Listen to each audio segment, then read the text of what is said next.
Après beaucoup de marchandages, de jeux de coulisses, l'équilibre des genres est atteint au sommet pour les postes clés de l'Union européenne. We have chosen 2 women and 2 men for the 4 key positions. Donald Tusk lui-même sera remplacé par le premier ministre belge Charles Michel à la présidence du Conseil européen, qui définit les grandes orientations d'une union ébranlée par la montée des populismes et la sortie toujours prévue du Royaume-Uni. Je mesure parfaitement à la fois le poids de cette responsabilité et le sens aussi qu'il faudra donner pour faire en sorte que l'on puisse fédérer. Pour remplacer le luxembourgeois Jean-Claude Juncker à la tête de la Commission européenne qui propose des lois et les applique, la ministre allemande de la Défense, Ursula von der Leyen, a été choisie comme candidate du compromis. Mais dans son cas, elle doit obtenir l'approbation du Parlement européen.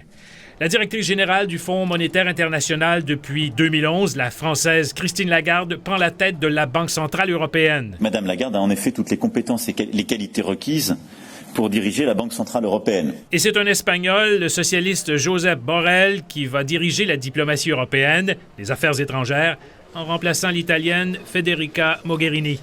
2 femmes de droite, donc, un libéral et un socialiste. Il reste à choisir mercredi le président du Parlement, qui, par souci d'équilibre, devrait aller à un candidat du centre ou de l'Est européen. Ce dénouement met fin à de profondes divisions entre les dirigeants européens depuis 3 jours.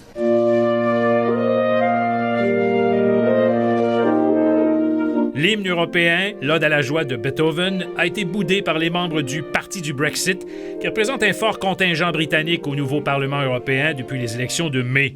Ils veulent quitter l'Union au plus tard le 31 octobre, alors que d'autres Britanniques, libéraux-démocrates, aussi élus au Parlement, veulent stopper ce même Brexit. Sylvain Drapeau, TVA Nouvelles.